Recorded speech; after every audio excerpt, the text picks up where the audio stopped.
My people of this country and we're under attack. They banning us, they cancel us for speaking the facts. If you man enough. This is the Patriots Prayer Podcast. It's a tremendous show, one of the greatest shows in the history of the world. This is Bryson Gray, and you are watching the Patriots Prayer. PPN, you're doing the right thing. On the Patriots Prayer Network. Thank you all. And every time we pull up, all you're gonna see is Americans. I ain't never gonna pretend that I give a damn. Anybody who's offended, come get it, we throwing hands. Anybody not trying to make America great again. You a punk, you a clown, better know where I stand. I'm the white boy with the middle fingers in the air, dog. We don't give a what. 100 white boys gonna hold me down anywhere, dog. We think that you suck. My Patriots, the craziest. They ain't afraid of breaking fists on faces. If you really wanna taste of this, don't safely tip the same mistake and spray the clip. I pray you miss, cause if you don't, they gon' go wacko. Automatic gun smoke like tobacco. Never hit a lady, but it's pretty hard to tell if you're a girl or a they, them, there's these, that, those. I ain't never gonna take a knee for the anthem. Smack them, I don't give a damn, can't stand them. Gang full of randoms, fan with a handgun. Run up in your mansion, leave it all abandoned. I was raised to be brave, to the grave. United States, we love the country that they've been corrupting. Go woke and go broker if you ain't awake. My people of this country and we're under attack. They banning us, they cancel us for speaking the facts. If you man enough, come stand with us, take USA back. And every time we pull up, all you're gonna see is American flags. American flags. American flags.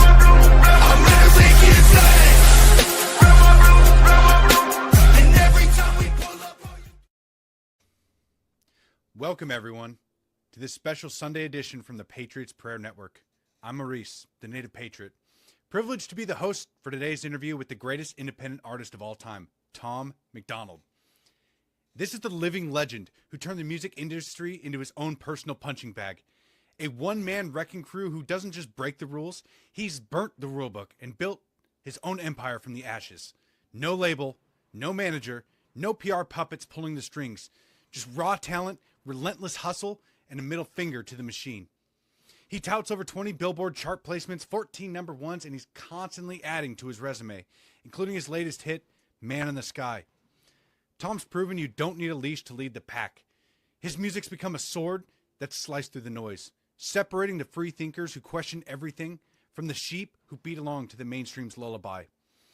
He's met Trump on live TV, topped iTunes charts, outsold the industry's darlings with albums like The Brave, and he's done it all his way, with Nova Rockefeller by his side and beats he's cooked up himself. Ladies and gentlemen, this isn't just a rapper.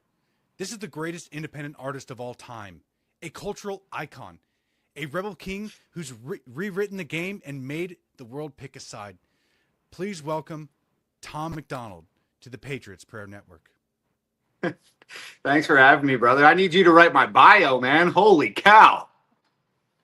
Well, I mean, it's hard to introduce somebody like you who has gone from being, completely independent, turning down the music industry and breaking every rule in the book to get to where you are today. And I truly believe that you are the number one independent artist in the entire world. Thank you for joining us here on the network. I can't thank you enough, man. But Tom, how you doing? Oh, it's my pleasure for being here, man. Thanks for having me. Good. Tired. I just woke up from a nap about 20 minutes ago. We just been running hot over here, man. We got a lot of irons in the fire right now. So it's been, it's usually 16, 17-hour days. And the last few have run even a little longer than that. So yeah, lots of work to do, but things are good, man. Just like you said, just breaking rules and causing shit, I think your latest song, it seems, has that been your most successful song yet, Man in the Sky? Or is it somewhere up near the top? Yeah, it's somewhere up there, man. It's really difficult to measure like what has been like the most successful song, because there's so many like different metrics that you can sort of measure that through. And like, there's songs like that. The record I did with Ben Shapiro has 20 million views, and like Fake Woke that came out in 2021 has like 50 million views or something. So it's hard to really measure that. But what I can say about Man in the Sky is like it independently hit radio. I had no idea it was happening. I was like sitting at my house one day and I got tagged in a photo from a radio station on Instagram that just said they were playing it. And then I was like, oh, okay, well maybe this it's not something that I would have expected to do particularly well on radio, especially like with how corporate radio's become. And like, when's the last time you heard a song that talked about God or politics or anything like on the radio? I don't even remember. So so I started chasing that down and hitting up more stations and sending the record in, and da da da da da. And now it's been spun like 250 times across America, and it's in high rotation. I just co-hosted a morning show with a country station in Denver the other day, which was wild. But the impact that that song has had, like I can just tell from the messages that people are sending me and the stories that they're giving me about how that song relates to their life. Like I can tell that the impact that it's having on the individual is probably greater than something that has 50 million views. So depending on like the metric that you measure it with, I definitely say that there are areas where this is my most impactful, most successful song today. So, You know, and I will say that your journey has been fascinating to watch from the outside because as you went from you know, your previous life, I would say, you know, before you were with Nova and before you know, as you were trying to make it, it seemed like there was I mean, you don't look the type, right? Uh, I'm from a very small town out in Washington State, 2,500 people. I've been redskin redneck my entire life, and I remember showing you the first song I ever heard from you was White Boy, and I remember showing you to my wife, and she's like, that's kind of a different artist than you usually listen to. But I was like, yes, but his message is there. Like he's on to something. I mean, really, really unique. And I don't know if that was the start of your journey, kind of this way in becoming the artist you are today, and I guess building your faith along the way as well. But where would you picture your kind of faith in beginning and actually really taking off and then wanting to say it to the world?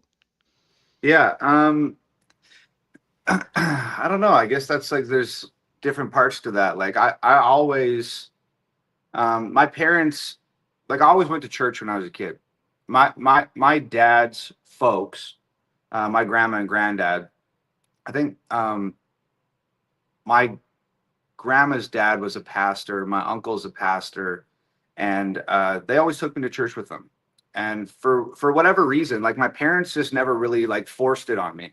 They were always like, and they never forced politics or really any of their ideas or opinions about the world. They never really pushed too much of it to me. They just sort of let me make my own decisions, and just see the world and do my own, you know, computing and digesting, and wherever that landed me, they were going to support. But so when I was a kid, my uncle, who was the pastor, his family, my cousins, would go to church every Sunday. And they went to youth group and the church basketball team and stuff like that. So I was I have a very close knit family, so I'm at their house all the time. And anytime I was there on a Sunday, they'd ask, "Hey, Thomas, do you want to come to church?" And I'd go, and I'd go to the youth groups and play basketball with those kids. And I always prayed since I was a child. But there was like a period of my life where I just sort of lost touch with like who I was at my core and who Tom was as a child. And I got really into drugs and alcohol and partying and just making just poor decisions, man. This is really what it came down to. And so I sort of like lost touch with like where I'd come from for probably, it had to be like 6 or 7 years. And then sort of what happened was I was drinking like way too much and partying every day. And then I had this like huge, like this big mental breakdown, and it was this very scary time. And my dad was out sailing, and I was living in Vancouver at the time, and my mom was in Alberta, which was a province away in Canada. And I mean, I was literally like on death's door, man. Like it was really gnarly. I sort of like lost my mind. I went to all these doctors and they put me on all these different pills and nothing was working. And the healthcare system in Canada is absolutely atrocious. And like, I couldn't even get in to see a therapist for like 6 months.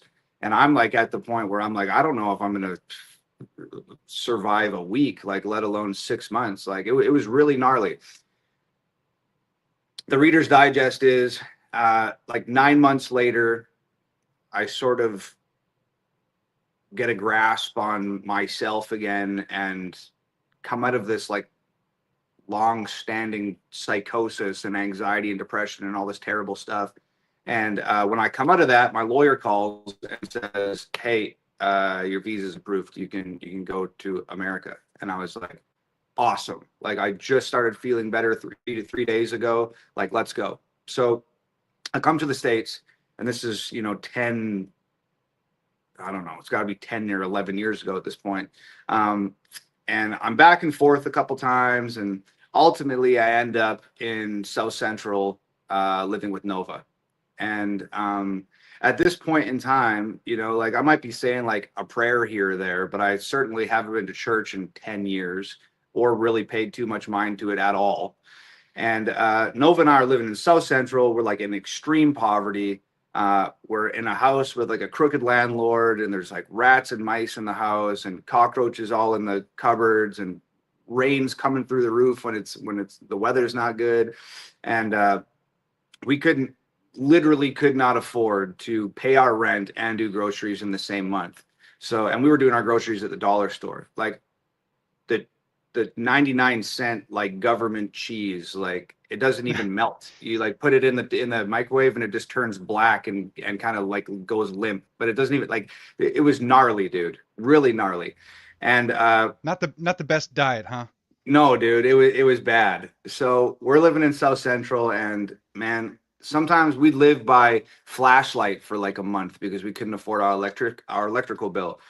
So we'd like plug our fridge into an extension cord, run it out the window, and plug it into my neighbor's garage so our 99-cent store food didn't spoil when our power got cut off. And it was ugly. And I remember this one day I'm sitting in the house and I'm listening to the radio, and this song comes on the radio, and I don't recall who it was. It was like either like Drake or G-Eazy or some big famous like mainstream rapper at the time.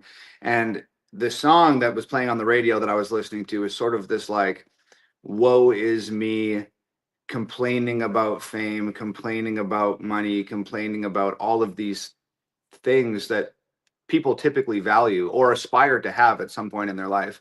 And I just remember I had absolutely nothing, and I'm living in this terrible house, and I'm still smoking cigarettes and drinking occasionally, and I'm hot off this mental breakdown, and I'm doing the music thing, and it's, like hitting my head against the wall. It's not reaching anybody. And I remember hearing this song on the radio, and I was just like, I mean, I hate to say it, but I was like offended by it.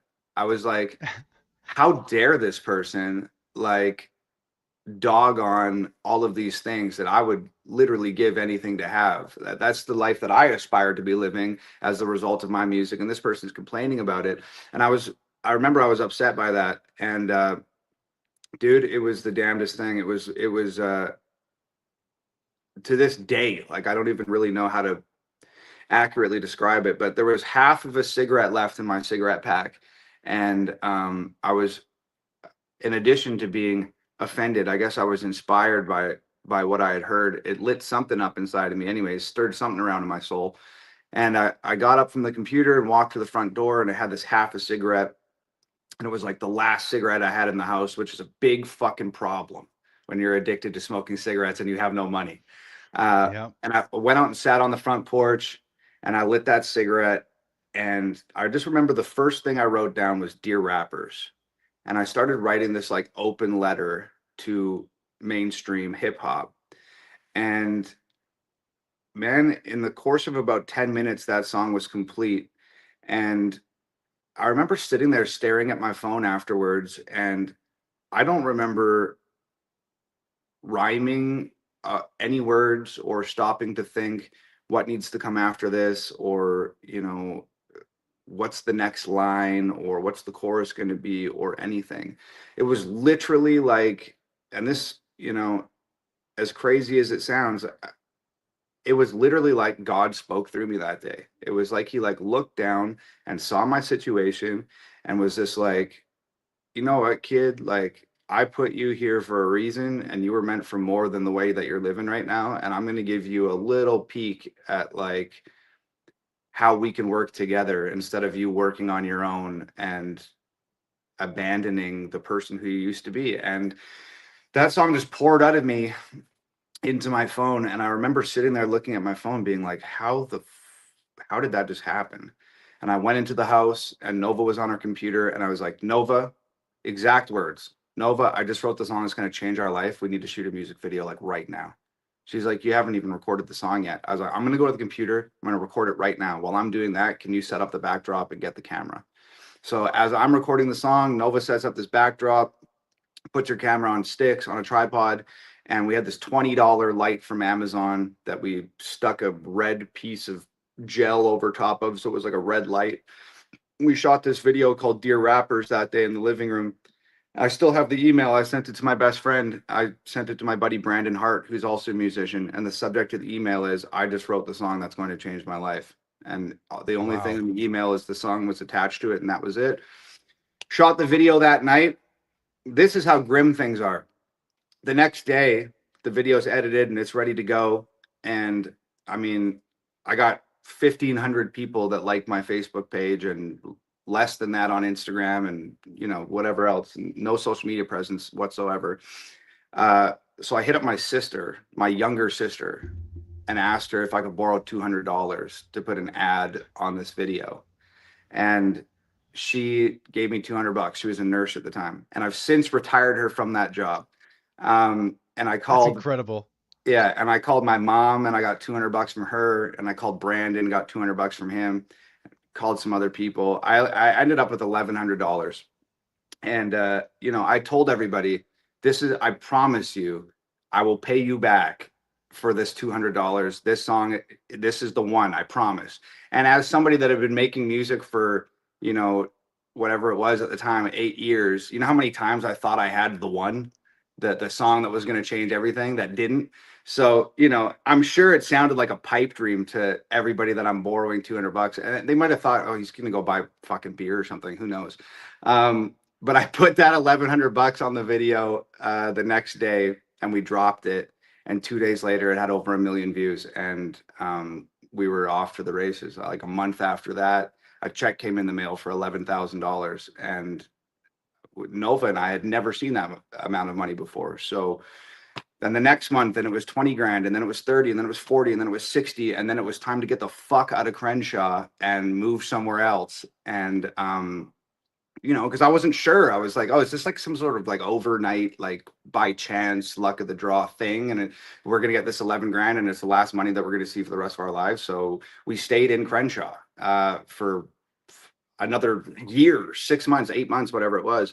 And then moved out and came up from there. But it was just really crazy that like you know, as a kid, had this relationship with God and went to church and did these things and then sort of strayed from the path and just became an absolute loser. And then 8 years later, I have this moment sitting on the front porch in my darkest hour.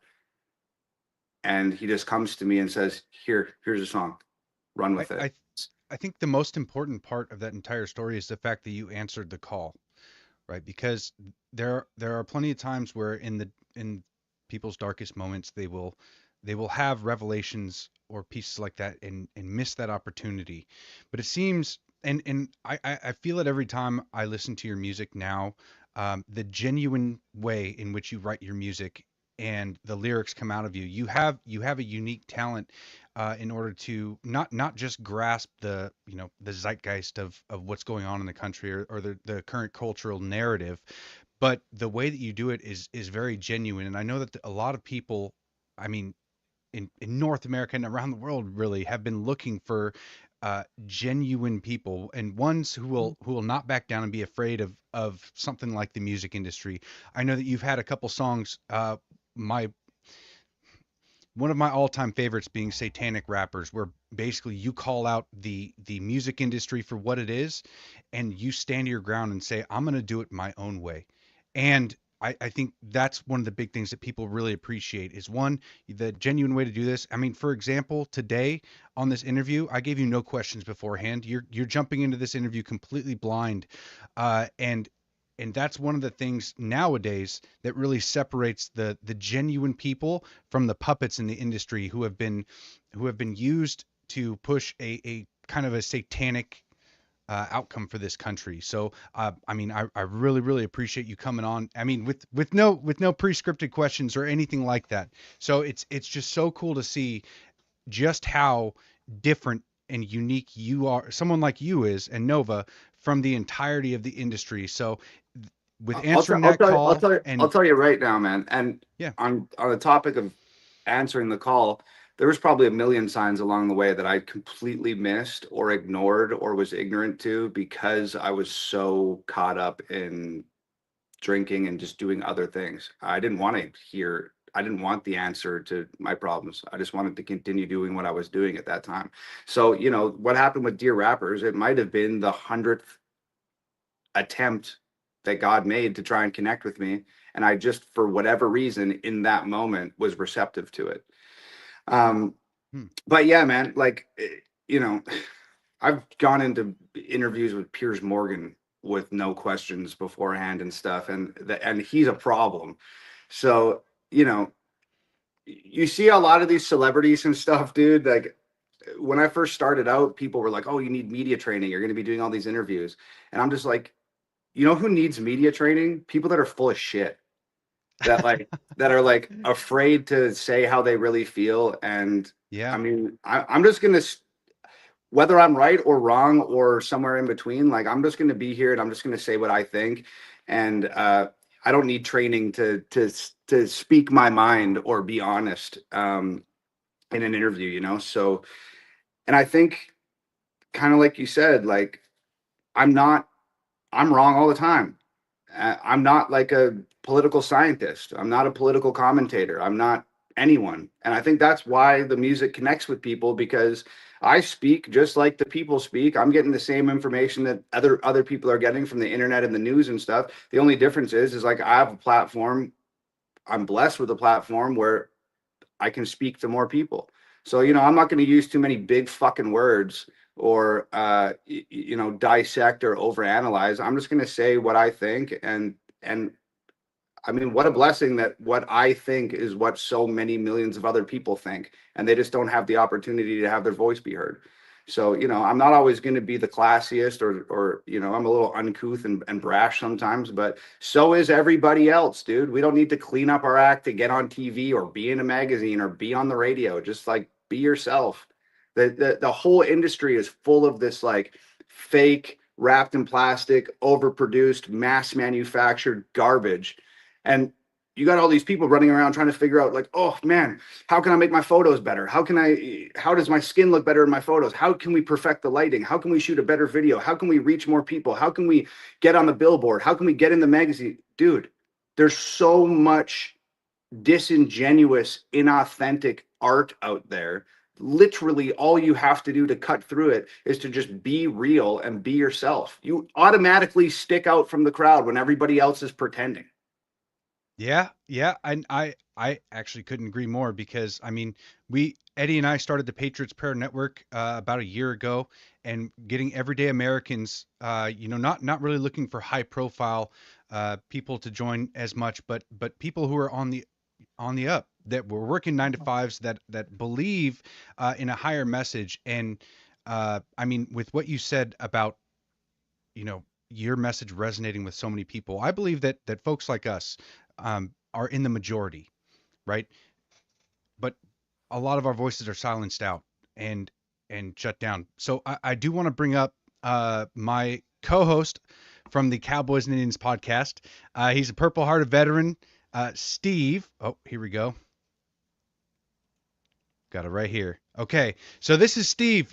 He is my co-host on the Cowboys and Indians podcast, and being a Purple Hearted veteran, he's got decades of leadership experience in a broad scope of industries. He displays the America First principles beautifully. So, Steve, I know you had some questions for Tom in regards to his work with veterans. Because Tom, I mean, not only have you come from Canada to be a patriot here in America, but you've supported the troops here in America as well. So Steve, I'll let you have at it. Right. Honored to be here. Thanks, Tom, for joining us. I kind of want to just let you know that I've been listening to you for a while, probably around Snowflakes, maybe a little bit sooner. And I really kind of dug into your music. I went all the way back to "I'm So Crazy" in 2015. You know, and like everything that you put out has been That's like a embarrassing. journey. Dude, the lyricism on "I'm So Crazy" is so good. I love it. Thanks. But what I think a lot of people like about you is that you're an open book and you're relatable, and everybody can kind of resonate with the music, because at some point in everyone's life they go through hardships, and I think it just speaks to a large audience. As a veteran myself, I got my Purple Heart in 2009, and I had a lot of issues with the Veterans Affairs, and luckily I'm good now. You know, but it's kind of since I built my platform, it's been kind of my thing to help out veterans, and the things that you're doing with U.S. vets is extremely commendable. I don't know if you guys know who U.S. vets are, but they do housing and mental health support, and Tom has made some really astounding contributions to U.S. vets. What I guess my first question would be, what drew you into to the support of veterans and being so forthcoming with helping them? Well, I moved here 11 years ago, and I lived in like the heart of LA when I first lived here. Well, South Central, but damn near close to the heart of LA. So I was in the city a lot, and one of the most shocking things to me when I first moved here was at every on-ramp, every intersection downtown, every homeless encampment, you see these guys sitting on the side of the road holding cardboard signs with a little box full of change. And I don't know how many people actually read those signs, but I would be willing to venture that people would be absolutely blown away by how many of those guys served. Right. And both of my great grandfathers both served in the Canadian military. They both have awards and rifles and helmets and stuff hanging all over their walls. And it was just always something I was really interested in when I was growing up. And I'd be sitting in my grandma's chair, flipping through her 3-foot stack of tabloids from the supermarket, staring up at the wall at granddad's helmets and rifles and everything else that was hanging up there. Right. And it was really shocking coming here and seeing. I wouldn't be here if it wasn't for those guys, first of all. Certainly not in the position I'm in right now. And to know that the people who paved the way for me and like so many others, and even like coming from Canada, dude, like I've never been embraced by people the way that I've been embraced in America. When I came here, my dad gave me my granddad's wallet and he put $800 in it. And it was all my parents could give me. And they said, you know, my dad's last thing before I got on the plane, and he shook my hand and he said, you have one job when you go to America, and that's live up to your potential. The American dream is still alive and well, and it exists out there, but you have to work hard and you have to live up to your potential. And that was 11 years ago. And what started out with as $800, I parked a Lamborghini in the garage yesterday. and it's not lost on me that those types of opportunities and stuff would not exist if it wasn't for the people who fought for this place. And to see them out on the street like that, begging for change. I love the United States. I think it's the greatest country in the entire world, but the federal government should be ashamed of themselves for letting those guys be out there on the street like that. And it just touched me, dude. I got water in my eyes right now. I was thinking about it. It's a terrible, terrible, terrible thing. So, you know, to me, it was just like, I can't reap the benefits of America and enjoy my life in America and take care of my family in America if I don't give back in some sort of meaningful way. And to me, there's a lot of places that I could have donated to or could have partnered with. But you know, on Veterans Day, on President's Day, on July 4th, I go out to the functions and I sit around and I talk to veterans and I support and I clap and I hang out. That's just something that speaks to me, and I thought that that would be the most direct vein into giving back and supporting. So that's really where it came from. Absolutely.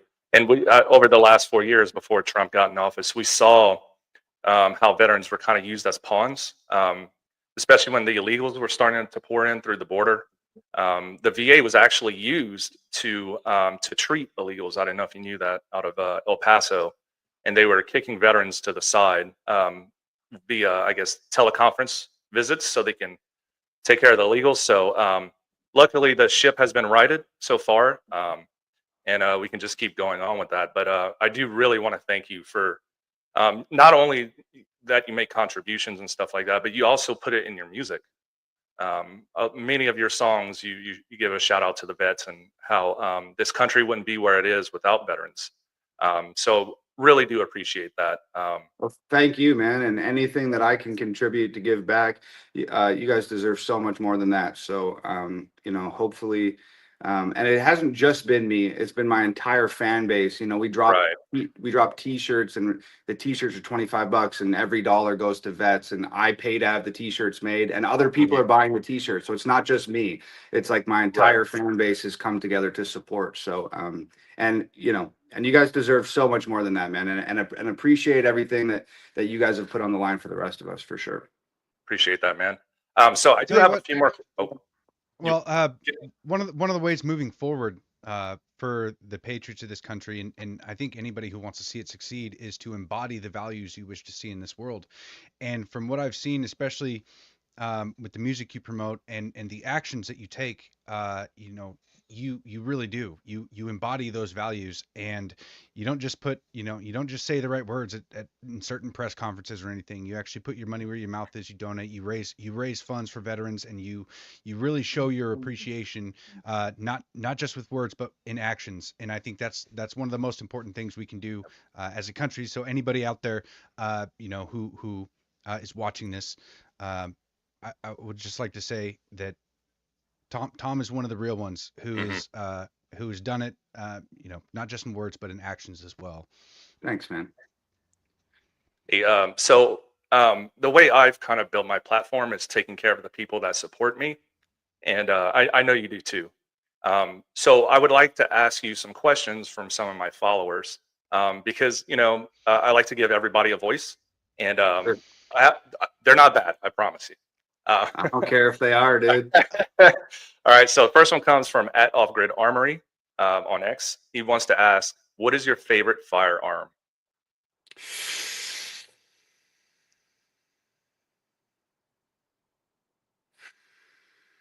That's a broad question. Oh, that was a stumper.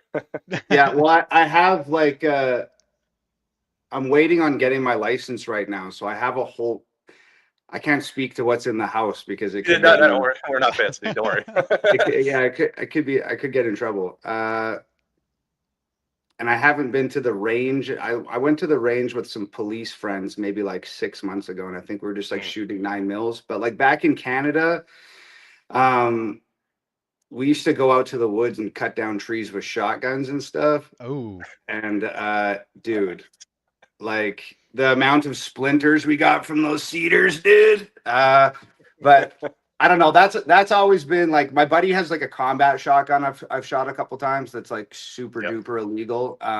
But like from a fun standpoint, probably something like that because you can't miss.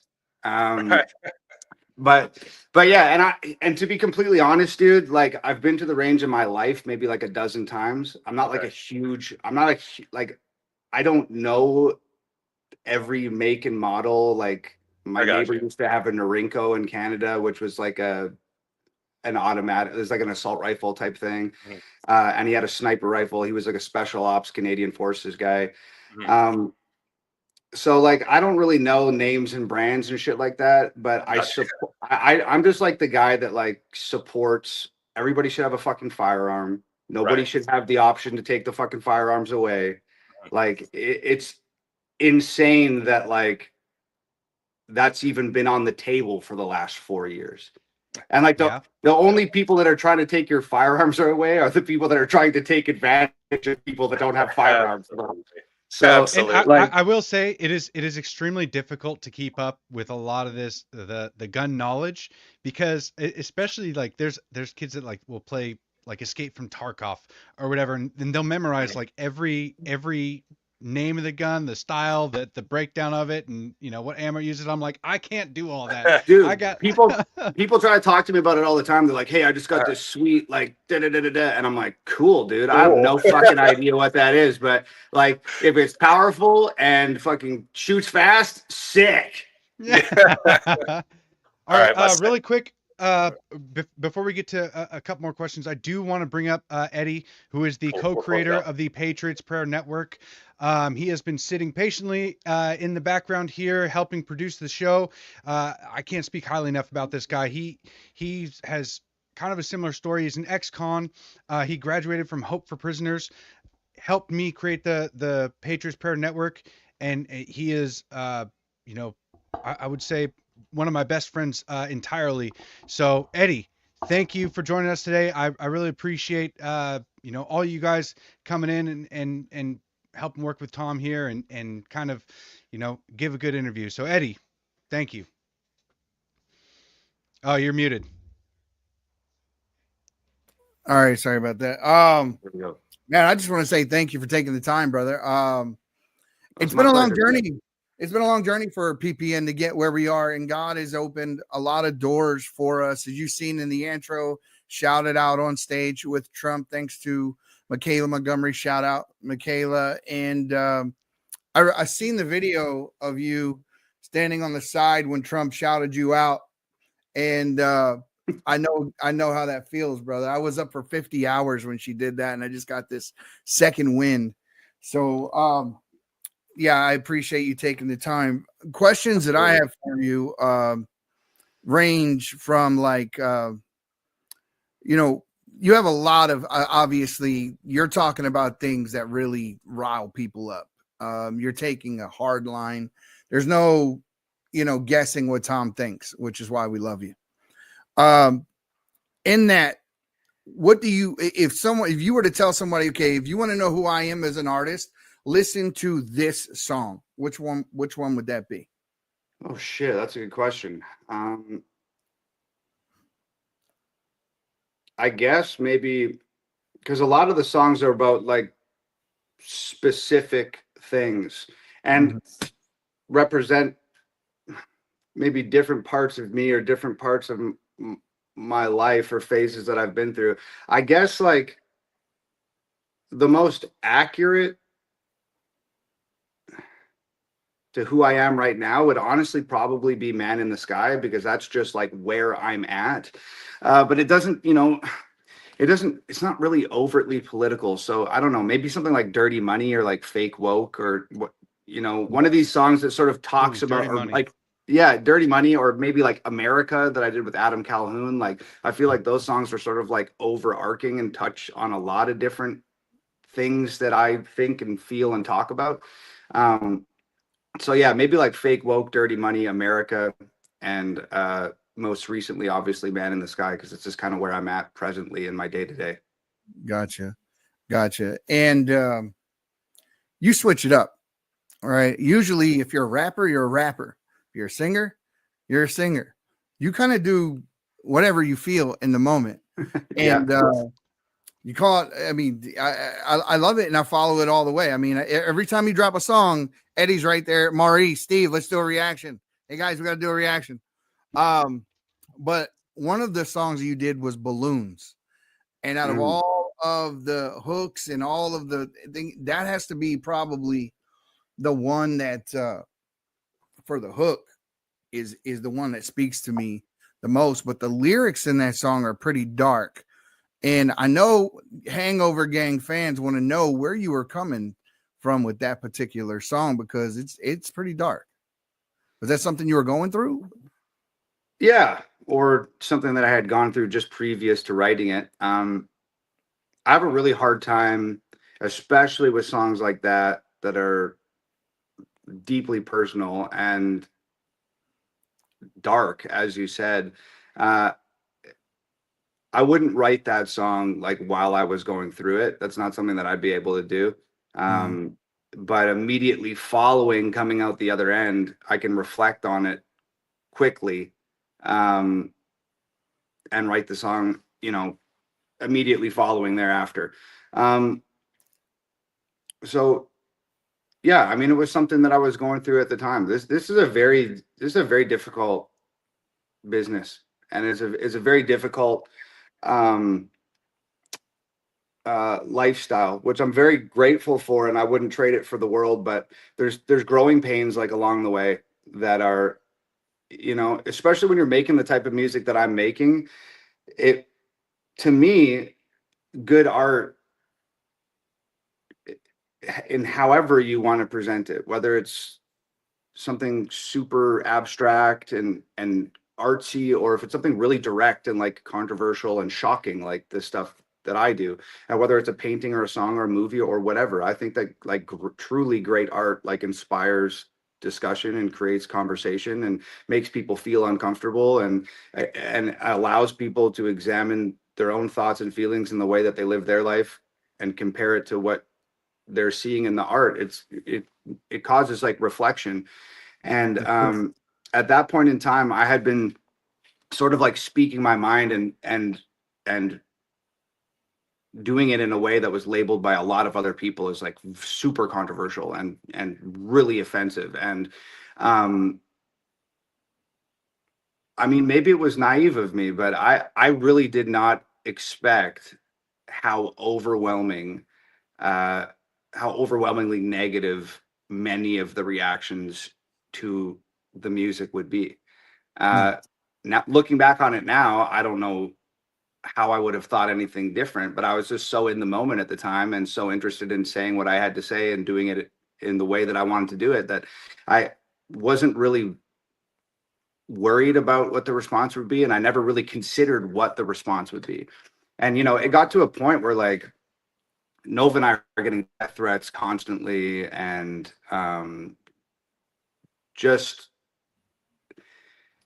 having a phone, it feels like you're carrying the world around in your pocket all the time. And when you're not used to dealing with that, when you're coming from hot off of addiction and hot off of a mental breakdown and hot off of being dirt poor and hot off of being a loner for the last year and a half because you couldn't speak to your friends because you were too fucked up with anxiety and depression and withdrawals and everything else. When you go to having from zero communication and nobody knowing who you are or caring who you are, I mean, you're a ghost in the world at that point in time.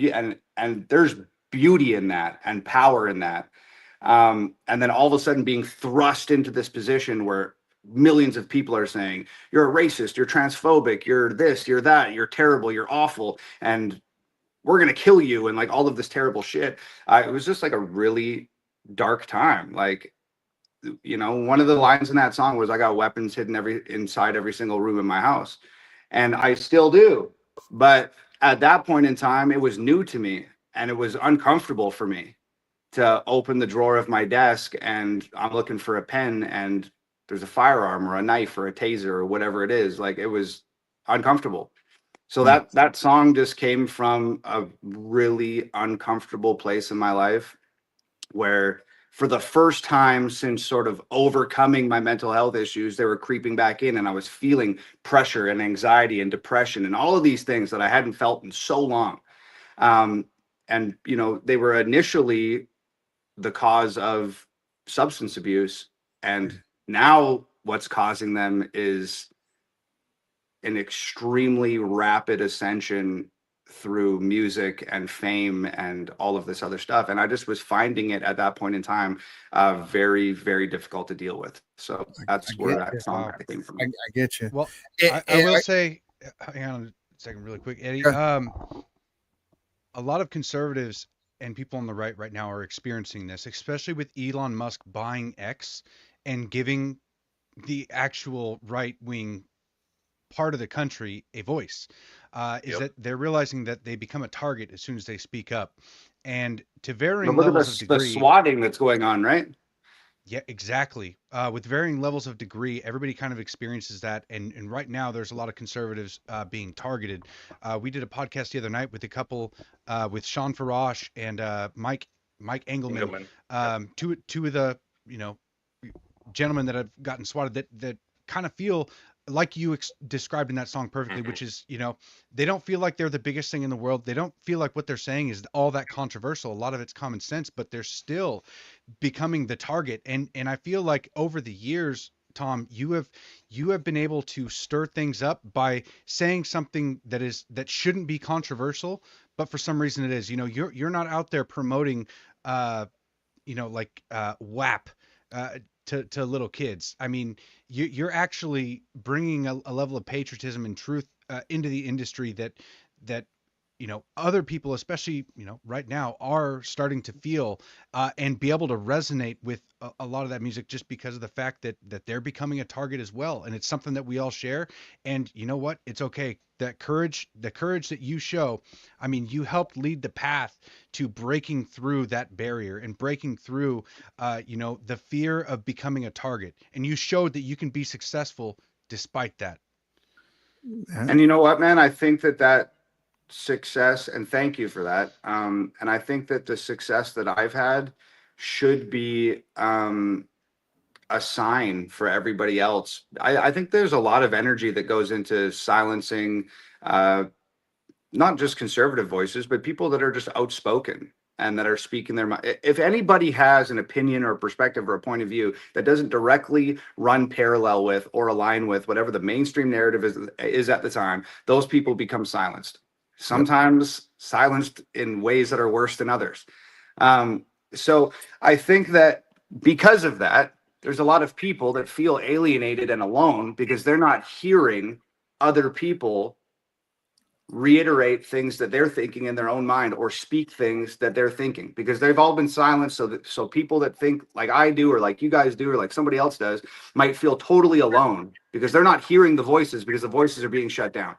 So I think that if you just look at the success that my music's had, you should be able to deduce from that, hey, there's actually tens of millions of people out there that agree with me. They're just not being heard. And if nothing else, even if you don't like my music or you don't like me or whatever, you should be able to look at that and realize that you can be brave enough and you can have the courage to stand up and say what you want to say. And there's people out there who will embrace you for it. And if there wasn't, then Fake Woke wouldn't have 50 million views.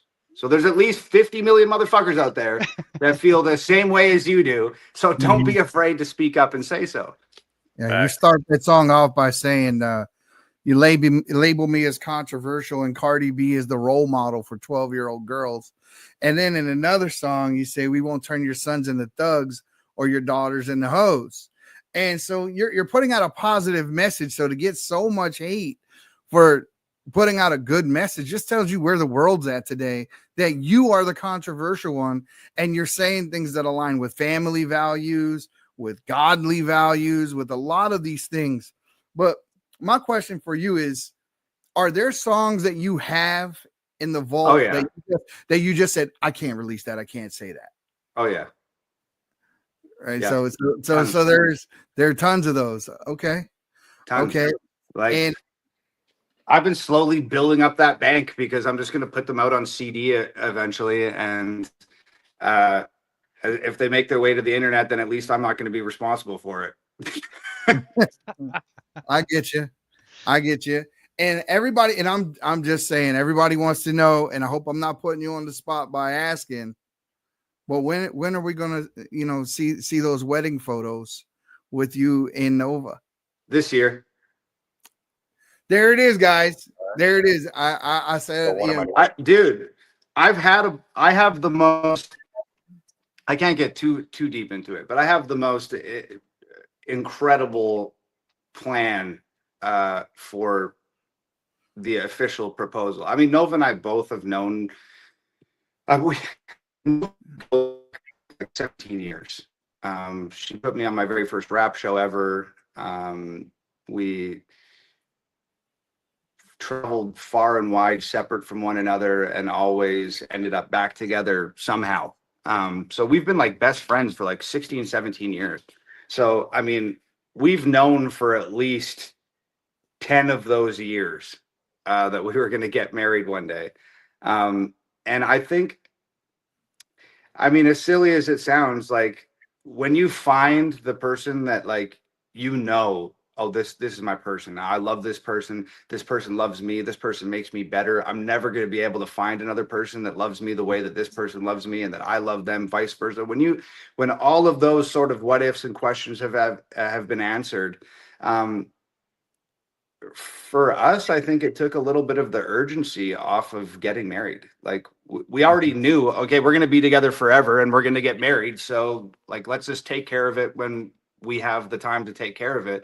And when you're working 20 hours a day, running, an independent music business that exists outside the music industry's ecosystem, it doesn't leave very many hours in the day to do other things, but it is a priority.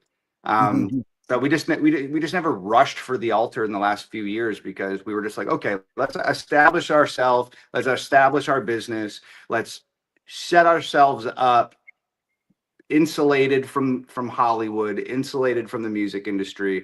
Let's get our financial feet underneath us, and then let's build a family and get married and do all that stuff. And it just, it just never seemed urgent because we were just so sure of one another, I don't want to forget to pay the bills, guys. And Shop with America is in the chats, and I got to play the commercial. We'll be right back, guys, with more of Tom McDonald. We'll be right back in a second. Welcome to Shop with America, where the emphasis is on America. Our movement is to switch away from your shopping with the big box stores and the mega corporations back to supporting family-owned, made in America. We've been giving these big box stores our money every day for years. But what's happened is they forced many small businesses to shut down. We call this the illusion of choice. We see all these products in these stores, but in reality, it's only a few companies that control it all. There are thousands of lawsuits for health damage because they put profit over our people. But there is another choice. We found a better way. There's a family-owned American factory with product integrity and have always done things the right way for the right reasons. And this company outperforms the big box stores. That's due to their month-to-month shopping club. They make everyday consumer products that we all use and buy again and again, like toothpaste, shampoo, coffee, and organic beef. Go to shopwithamerica.us today. So, yeah, guys, if you haven't already and you call yourself America First, go to shopwithamerica.us and get set up today. You're just going to buy all the same stuff you already buy. Toothpaste, soap powder, dish liquid, whatever it is, except for it's going to be made in America by Americans without stuff that's going to kill you. So go check them out today. They're awesome people and they sponsor us. So they got to be awesome people. One more question I got for you. In the rap industry, I heard you say you built your house across the street because you're not welcome as a guest in the house of hip hop. Right. Mm-hmm. But in this like patriot movement, this genre that I think you created, and you got a lot of people that now exist in that genre that I think you started. Do you get pushback even from within that genre of people that are, because I've only ever heard you have like one rap beef, and that was settled pretty quickly and pretty divisively. Yeah. I don't even want to say his name, but there is another current one, and I won't say his name, but I don't see it, brother. You have paved the way for these people to be able to make money and be heard, and you've developed an audience that they can now basically get heard by. What is your message to people that maybe, they want to be heard, they want a voice, they want to rap? I would love to do. Yeah, I'm a bit of a rapper myself. Oh shit. Okay. No, I'm dead ass serious. Dead ass. No, I'd like to hear it. He was rapping with Bryson Gray. Yeah, we were on when the we roof went to freestyling. Detroit. Yeah. Yep. This Straight guy. freestyling, dude. I'm telling you. But you know, there are people that rap and it's a lot of hyperbole and that sort of thing. But you're talking real life stuff, and you know, what if anything would be your message to those that are trying to come up, but they're trying to do it on the backs of other people who paved the way, like yourself? That's what things happening anyway. I mean, I don't know. I hope that's what's happening. And as far as like the rap beefs and stuff go, I know who the first guy you're referring to, but I have no idea who you're referring to with the second guy, because I just do not pay it. It's up church. It's up church. Yeah, I do not pay attention to any of it, man. I saw so many other dudes get like wrapped up in it and start living in it and releasing so many songs and stuff. And to me, it's just like, bro, like, I don't even know any of these people. So to not like me and to like never even have met me or known me, I mean, like, okay, go ahead, bro. Like, nobody over here gives a fuck. So yeah, I mean, I don't know. I hope people are coming up off the backs of people like me. Like at the end of the day, like that's the point. Like, there's people that paved the way for me, like the Eminems of the world and everybody else. And whether I agree with his political stance or even am a fan of his newer music, like, you know, I saw him standing up on stage next to Kamala and Obama and all that stuff during the campaign. And like, does that suck? Like, sure. Yeah. Do I agree with it? No. Like, am I a fan of his new music? Not really. But yeah, at the end of the day, does that really fucking matter? Like, he paved the way for guys like me. I didn't realize I could even, the first rap music I ever listened to was Tupac, All Eyes on Me. Yeah. I didn't even know I was allowed to rap. Well, I was a kid. And then I heard, you know, Eminem, and I was like, oh, he's got white skin like me and blue eyes like me and blonde hair like me. And I guess, okay, he's created some sort of portal for me to enter that world. So I'm going to use that. So it's ultimate respect forever for paving the way for me. And if people feel like I've paved the way for them, whether they like me or don't, I mean, I don't really give a fuck. Like, you use the road and run as fast as you can and go as far as you want to go, dude. Like, you're not one to pull the ladder up behind you, you know, after you get successful. And I think a lot of people really see that in your actions, in the way that you're not punching down to keep kind of exclusivity on your success. You're just building success, and a rising tide lift all boats. I mean, in all reality, that's what we're trying to do here at the Patriots Prayer Network. Yeah. Is we're trying to reach out and get as many patriots as we can that want to speak up and really make a difference for this country. And you know, without trying to bring anybody down in order to let us up. So yeah, Steve, sure. I know you had a couple more questions, Steve. That's fine. So I got two more. One comes from Queen Anti-Commie on X. So we kind of touched this on a little bit. Love the name. Great name. She's very anti-communist. But anyways, what is your most favorite song that you've ever made? It could be rather honestly, song or music video. Probably Ghost, because I wrote it for Nova, and that was the first time I ever departed from you know, pretty much strictly rapping, and made like a pop song. And I felt like it went to radio and it went #1 on Billboard. And I feel like pop music is sort of like the antithesis of like everything that I am. Right. And to be able to sort of like infiltrate that genre, like the whole time that we were spinning on the radio and the whole time that it was #1 on Billboard, I felt like we'd like kicked the door into a room that we weren't supposed to be in, and we were just standing in it like, fuck you. Didn't they try to stop your #1 ascension there by buying clicks or something? Say what? Didn't they? And is that the one that they were doing something foul? Jelly Roll spoke about it recently too. Yeah. So I don't know about, I mean, I'm sure of course they buy clicks, but I don't think that was the case with that song. I think probably what you're referring to was, and I don't know if it was that song or a different one. Either way, we were up against like Nicki Minaj or some shit, and we were competing for the top spot, and like I'm like 99% sure that Nicki signed to Universal, And like their strategy was like, so we had knocked Nikki out of number one, and so she was at number two. And obviously, I feel like every time I go number one, there's people in record labels that are just like pulling their fucking hair out. Like they're so mad about it, and I get a lot of satisfaction from that. But their strategy was to release the same song in like, I think it was 12 different formats. So they released the original song, which we beat. And then the next day, a bass boosted version and an instrumental dropped.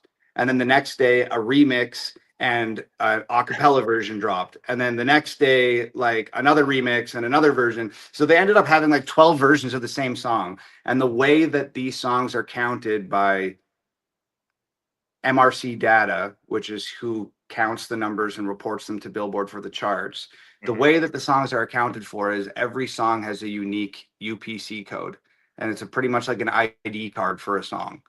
And all of her 12 songs went up because they were derivative versions of the original song. The UPC code for all 12 songs was identical. So then when it came time to do the accounting for the numbers and who sold what and whatever, they could combine all of those 12 versions into one UPC code, and that was the number that we had to compete with on Billboard, which we ended up still winning.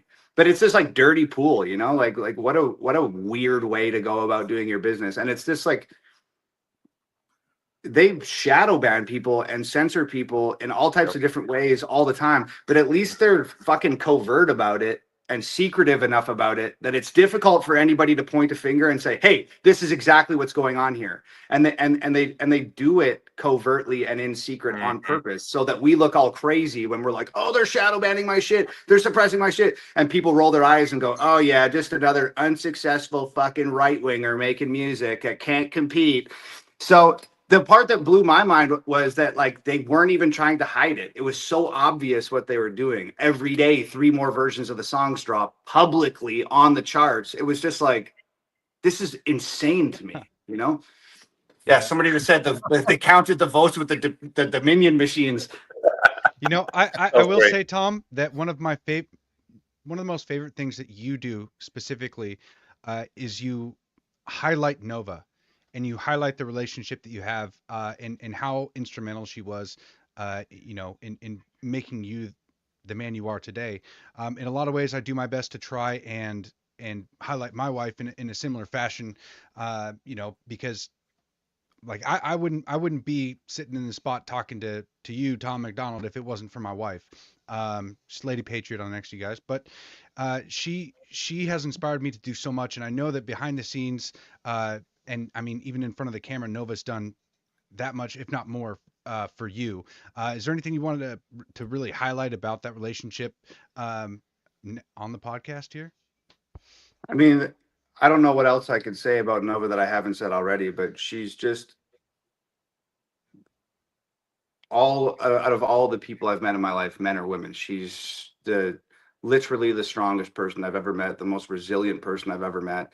I've never even come close to being around anyone that's able to match my willingness to work my hands to the bone. And like, dude, when we shot, I did this song like years ago called Don't Look Down.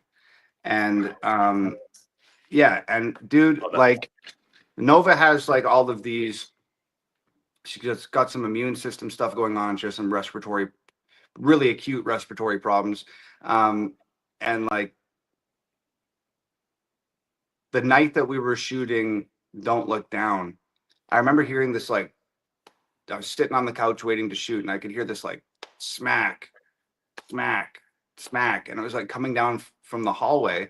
And I was like, what the fuck is going on? And I peeked into the hallway, and Nova was crawling on her hands and knees down the hallway because she couldn't breathe. And she was passing out. And I called an ambulance and carried her into the driveway in my arms and put her down in the driveway when the ambulance rolled up. And they had to put the oxygen mask on her and all this stuff. And it was fucking horrifying. And it's happened a couple other times, but that one was especially shocking. And they hooked her up to all these machines and gave her oxygen and give her some cortisone shots and da-da-da-da-da. And 45 minutes later, she's standing behind a camera shooting Don't Look Down. Wow. So there's no way that I'll ever be able to repay Nova or do her justice, man. She's an incredible musician, and the only thing that she's better at than being an incredible musician is being just a one of one first class grade A girlfriend. So Go ahead, Steve. I know you're waiting there, buddy. I know. No, it's fine. That was an incredible story, Tom. Yeah. Oh man, I couldn't even imagine, what you've been through, and having someone to stick by your side this entire time. That's really incredible, and what pushes you and drives you forward. And she doesn't even fucking agree with a lot of the shit I say in my song. Is that she still shows up and shoots the videos and stands next to me on the internet all day. Like Nova's got her own life going on, bro. And she streams and does all of these other creative ventures. And she's continually being persecuted by other communities because of things that I've said in my music. And I don't know if I was in her position and my significant other was as prominent a player as I am, and they were saying this many things that I disagree with as loudly as I say them. I don't know if I could hang in there. And she's hung in there and stood next to me, and she's been canceled herself just because she's guilty by association. Correct. And I think that takes a hell of a girl. So absolutely. The last question I have is probably the most controversial. It comes from Billborn 1776. How do you feel about Canada possibly becoming the 51st state? Ooh, good question. I don't think it's ever going to happen. It'd be fantastic if it did, though. Yeah. I have a lot of family and friends still up in Canada that I think would be much better off if they were part of the United States. I mean, I don't know, man. I feel like I escaped Canada before it really got out of hand. And I feel like it's out of hand now. I have friends. I have a friend in Canada. And she just had a baby boy. And when they found out that she was pregnant, this was in the middle of COVID and vaccine mandates and people losing jobs and watching their loved ones die through plexiglass and just heinous, evil shit. Yep. It was in the middle of that. And when they found out she was pregnant, they said, we're moving to Mexico. And they left Canada, had the baby in Mexico, got their Mexican citizenship, and lived in Mexico. And if that doesn't speak to the state that Canada is in right now, that people are leaving Canada to give birth to children in what in many respects is a third world country. I mean, I don't know what else is going to convince you that Canada's in a bad way, because 15 years ago, hearing, oh, these people are leaving Canada to go to Mexico to give birth and become Mexican citizens, you wouldn't have believed it 15 years ago. And that's how quickly this thing has rolled downhill and how much steam and momentum it's got. So saying universal healthcare don't work? Is that what you're saying? Universal healthcare doesn't work? What? Oh my God. Like it's crazy. Like when I had a member of my family the other day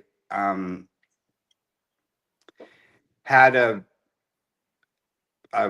health episode, and they needed to get an MRI to figure out what this actually was, if it was a stroke or if it was some sort of seizure, or they didn't know. They had to do an MRI. And the MRI was booked for like 16 weeks later. Yep. And I'm just like, this person could die in the next 2 days if you guys don't know what's going on. Like, that is just unacceptable to me. And here, when I moved out to the States 11 years ago, one of the things I went through was I was having these really, really acute like headaches all the time. And they were super localized. They're like in one little spot on my head, and it was like a fucking knife was just stabbing me. And it was scary because it would happen all day long and for weeks and weeks and weeks. And it just finally got to the point where, I'm Googling it and I'm not finding anything good.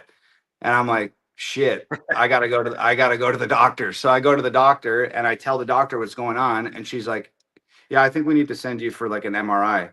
And I was like, kind of jokingly, like, oh, why, you think it's a brain tumor? And she was like, looked me dead in the eyes and said, could be. Oh. And I was like, whoa, okay. So my only experience with healthcare at that point in time is like sick. 4 months from now, I'm going to get an MRI and find out that this thing's grown to the size of a grapefruit, and I'm going to be retarded in fucking 3 weeks. And so she's like, well, I can send you in tomorrow. Do you have $450 for an MRI? And I was like, yeah, I'll find $450 for an MRI. Like, let's go. Like, I'll go right now. I'll walk over there right now. Next day I had an MRI and they found out that I had this really acute deviated septum. Not sure how that happened. And it was giving me these terrible headaches. So, but like, that was my first experience with the American healthcare system. And like, hey, it's great that you can go get the help that you need in Canada for free, but getting help in time is more important to me. So, and you pay in one way or the other, whether it be in time or money. And that's it. That's it. A lot of people say that time is money. So, so I've had a similar experience with socialized healthcare, the VA. It's kind of that. So the military, the way they do, they pilot programs. So it started with integration before the Civil Rights Act, and it kind of progressed over until the creation of the Veterans Affairs healthcare system. And that was kind of like my real first taste of what socialized medicine can be. And like waiting for months to get actually a doctor's appointment with the VA, as a veteran. So I kind of can empathize with you on how the healthcare system in Canada is really terrible. And you spoke earlier how Canada is really going downhill, and that was really shown through COVID with the lockdowns, and then the truckers' protests, and then them shutting down bank accounts of all these guys, and it was just wild. I personally know one of the guys that happened to. Yeah. So I thought the trucker protest was real badass, but I know a guy that literally showed up with a jerry can of gas. He wasn't even driving a fucking truck. Wasn't carrying a protest sign. Wasn't doing fuck all. He just showed up with a can of gas for when it was driving the truck, so he could keep the heat on in the truck. And they shut down his bank account for showing up with a can of gas. Yeah, that's crazy. Tom, can I ask you to do us a favor? Yeah, I'll clip it later. But brother, I would be remiss if I didn't ask you for an endorsement. I'll clip it later, but you just let people know to watch the Patriots Prayer Network. Is this something you can do for? Yeah, sure. What's up, guys? I'm Tom McDonald. This is the Patriot Prayers Network. Check it out. Lots of good TV, lots of cool people. Tune in, keep it locked. That's awesome. Thank you, brother. No sweat. And really, I've been doing a lot of radio shout outs lately. So, I mean, I'm in promo mode. Let's go. You guys need anything else? You need me to sell a fucking toothbrush or something? I can do it. Shop with America. There. There you go. There you go. Yeah, that is huge. If Canada did become the 51st state, Tom, would you be interested in running for governor? Ooh, that's a good one, dude. Honestly, man, I don't think I'd do very well in that world. I'd be one of the guys that's JFK'd pretty early in my political career, I think. Well, yeah, I could see that, but we're kind of redefining what it means to be a representative of the people, and I think that a lot of people have kind of endorsed you in a certain way. I mean, being the cultural icon you are now, which it doesn't matter that if you came from Snow, Mexico up there to be a patriot here. I mean, you had to work in Snow, Mexico. Yeah. Way to work it in, bro. Way to work it in. I was supposed to, but. I know. I was waiting, but so Tom. So I had a viral tweet or post on X, and it was like, "Here's some stipulations that if Canada joins the United States, here are the following stipulations." And one was like, we'd have to get rid of the flag and all of this stuff. And henceforth, all Canadians will be referred to as Snow Mexicans. And I got like 5 million views on this. So it kind of snowballed into like Snow Mexico and all this other stuff. But man, that's great. Oh God. So if you hear it, Steve started it. Cool, man. I'm cool with it. Yeah. Well, that's good to hear, Tom. I know that we're going a little bit over time here. You're but good, man. You're good. Okay. Whew. All right. Are yeah, you I coming just to Vegas anytime soon, Tom? Vegas? Tom McDonald show or anything like that? I'll be there for WrestleMania. Really? April 19th and 20th. I try Participating to or watching? We'll see. Yeah. To get WrestleMania tickets, it's a 3-day event, if I'm not mistaken, and it's like $3,000 or $4,000 just to get in at that rate. It's nuts. I know some people. All right, give him my contact info. Go to WrestleMania. Okay, got it. Go to WrestleMania with Tom. Do you ever have so I got a list of questions here too, but did you ever have like a really weird fan encounter with going in? I mean, you're a cultural icon now. Is there any experience that because I mean I'm not famous, like you are, so people they kind of have an awkward time coming up to you, but do you have any advice in any way for people that do want to come up and say hi, if you are kind of out and about? Is there any way that people can approach you that feels all right to you? Not really, man. I'm pretty cool about it. I think that most people, just because I've been on social media for so long and, just doing stuff like this and doing live streams and telling people about, sort of, I just talked about the shit that I went through with Nova, with her breathing, and I've talked about my mental health problems and addiction problems, and like my whole life is like pretty much out there. So I feel like people, like, even before they have a relationship with like the music or are a fan of the music, they kind of have a pretty real relationship, like with me, like the person, and not just the music. So I feel like a lot of people are really comfortable, and they have a really good idea of like who I am and how I communicate and stuff. So like literally 99.9% of the time, people are just like, are you Tom? And I'm like, yeah, what's up? And it's that easy. So I've never really had somebody.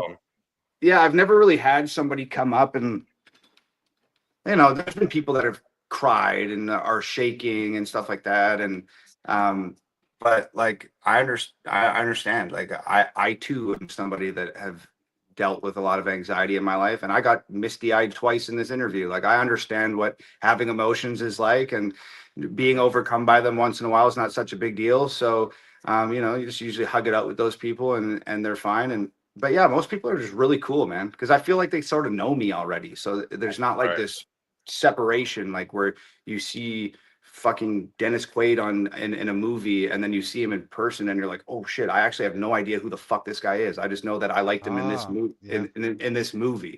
But my music and stuff is so true to who I am that it's just people are like already know, like, oh, this guy might as well be my fucking neighbor. You know what I mean? I did the same thing.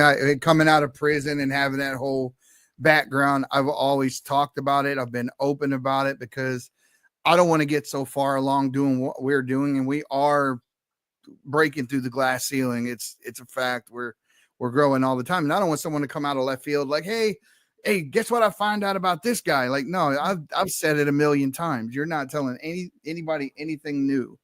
So the guy who I just got baptized last year by John Ponder up in Utah, the guy that Trump he pardoned at the end of his first term, and that was the reason I went through Hope for Prisoners, was because Trump endorsed the program. So in a lot of ways, Trump is responsible for a lot of this in a roundabout way. But yeah, I put it out there. I am what I am, and my past is my past. We have a lot of things in common when it comes to some of the things in your past. And sure. So it's good to know where you are now and be able to look back on that stuff and be like, that's not the person I am now. And look at that. Like, it's a completely different individual. Yeah, I mean, God too, man. different individual completely. I'm sure everybody's got a similar story in some regard. Sure. We got a super chat here, and I just want to bring up. So Forced Name Absolutely. Change says, "Hey Tom, love your music. So do my kids. If you ever get tired of being at the top of the regular charts, perhaps you should pull a Matt Walsh and top the children's charts. Tom McDonald had a farm." Actually, a great idea. I've never had a #1 in children's music. Maybe I'm gonna have to take him up on that. But I mean, Nova wrote a children's book.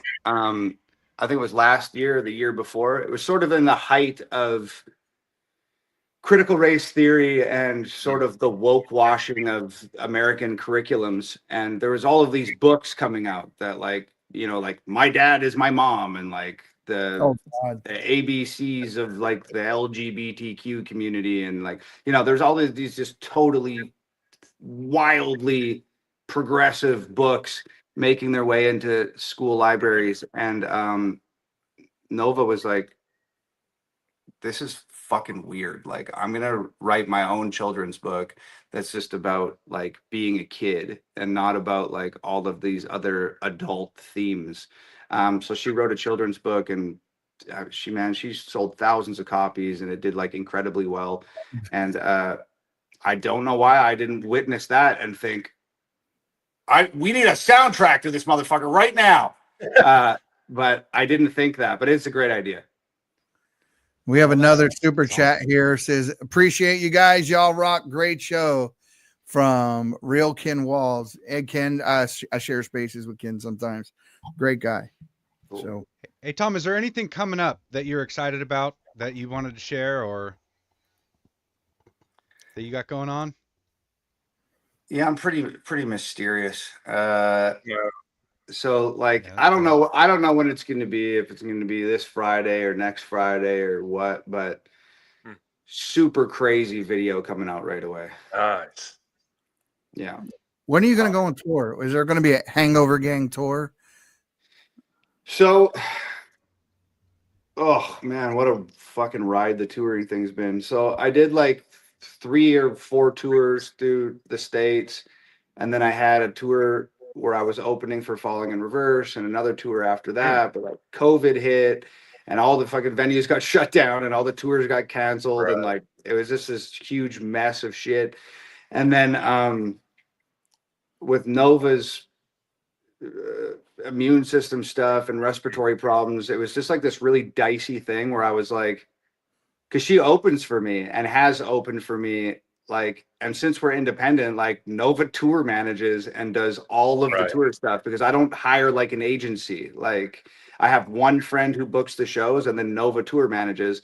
And I was just like, ugh, fuck. Like, Live Nation was hitting me up to like sign me to do some tours with Live Nation, and I don't like Live Nation, and I don't like the way they do business, and they take cuts from artists, and we play in exclusively Live Nation venues, and it's like the fucking major label of the touring world.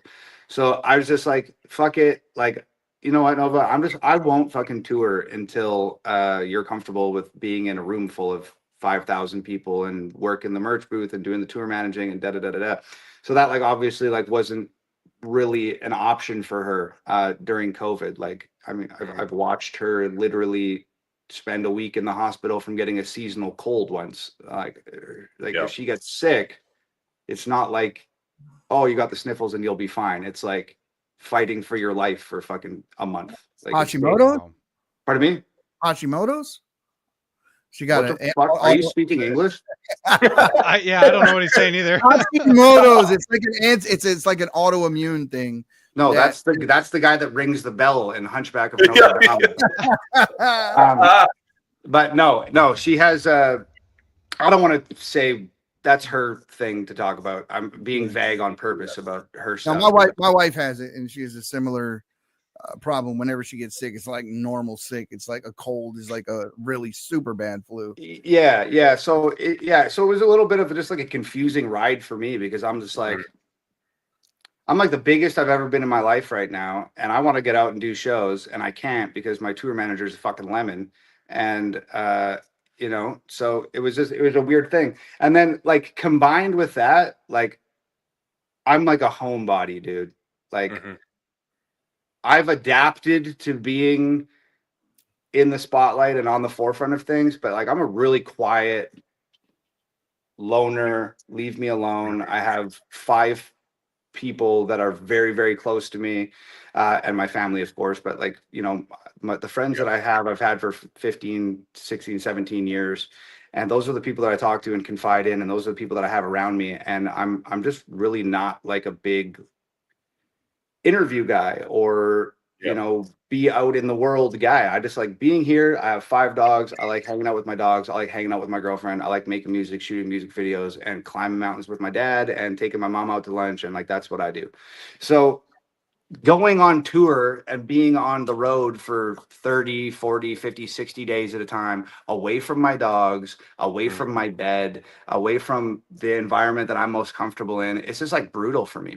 Like I hate it. Like the only good part of tour is like getting on stage, performing, shaking hands with people, signing autographs, taking photos, like that shit. Best part of the gig by far. But driving fucking 15 hours through the middle of nowhere, Iowa, like sucks ass, dude. Well, like you can only listen to so many podcasts, you know? Are you teasing another collab with you and Adam Calhoun? Is that? Oh, there's always going to be another collab with us, I'm sure. But we would love to talk to him as well, brother. Yeah, well, he'd be down. So the way that I've got it figured now is the best way for me to avoid all the, and I was a pro wrestler before I was a musician, and there was a lot of travel involved in that too. And like, never been a fan of being on the road. The destination is great, the shows are great, but that the travel time I just hate. So the way that I've got it figured is this year I think we're gonna do like 6 festivals that are gonna be Hangover Gang festivals. We're gonna do 1 out west, like 2 central, couple out east, and 1 down south. And people can just drive in, you know, and we're going to try and have them situated in a fashion where you're not going to have to drive, you know, longer than a couple hours, and you'll hit the festival. So that's sort of the plan, is to do like 5 or 6 festivals, and hopefully get a bunch of like-minded artists like the John Riches and Adam Calhouns and those types of folks, and you know, maybe Dax and Nova and my homie Brandon from Canada. Like, just try to have like-minded artists at these festivals, and do it that way. So that's sort of the plan right now, and it's in motion. I'm talking to people about it all the time, finding venues and planning the thing out. So, well, I'll tell you what, Tom.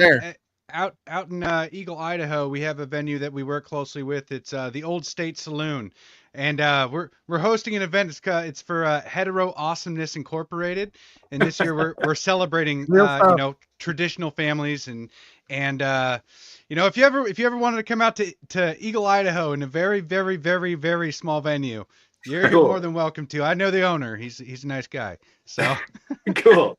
Awesome, man. I appreciate the invite. Thank you. Love the name. Yeah, it's going to be good. We're really looking forward to it. We are an hour and a half in, Tom. I absolutely love that you came here with us today, and I'm really looking forward to everything you got coming out. This has been an absolute blessing for me, and for hopefully everybody here got to know you a little bit better.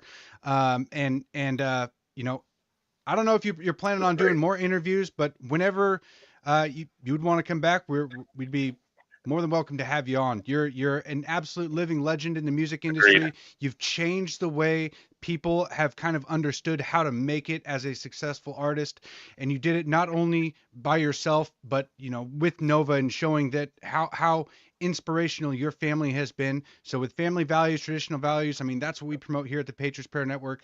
And I can't thank you enough, Tom. Thank you for coming and doing this. Absolutely. And I want to highlight, we just got a super chat for $50 from the American Heart. It says, Tom, you've inspired me to make a full LP of my own. If you have 5 minutes, please listen to my track, American Nightmare.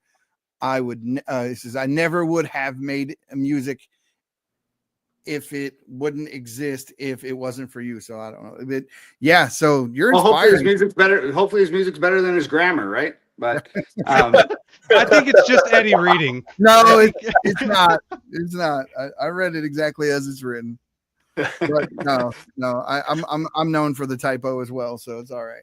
Gotcha. Well, thanks for having me, guys. I really believe in what you guys are doing, and I hope it continues to grow. And I hope, you know, there's a ton of vertical latitude on the other side of that glass ceiling that you guys are breaking through. And I think what you guys are doing is kick ass, and super happy to be a part of it. Glad to come back anytime you want to have me, and fucking rock and roll, guys. We can be the Hangover Gang media arm of podcast. Cool. Well, you already are. Do you want to cut me a promo that I can post on my socials? Yeah, absolutely. Oh, absolutely. Why wouldn't we? You got to wrap it though. People want you to rap. I got to wrap it. Oh my! Give God. me something. Give me something. You made the claim. Oh, that's what I'm saying. Okay. Why should I awake when this place is what awaits me? I'm sick of being here. I just think about escaping. Visions in the dark. My sanity is breaking. Blood dripping down the wall. The reaper, he is waiting. Death is at the end, and no one can escape it. Life, it's not forever, but it's full of all the same shit. Repetitive, monotony. Look where life has gotten me. Confused, depressed, and anxious. I pass it to my progeny. My rhyming is terrific. It's the art of storytelling. That's why I speak my point. I'm sick and tired of yelling. Hell yeah, all right. Dude. All right. You gotta give it up. I feel like you like low key just crushed that on the spot like that. Super dope. No, I do this, man. I've been working. He's just trying to get a collab. That's how I used to eat in prison. No.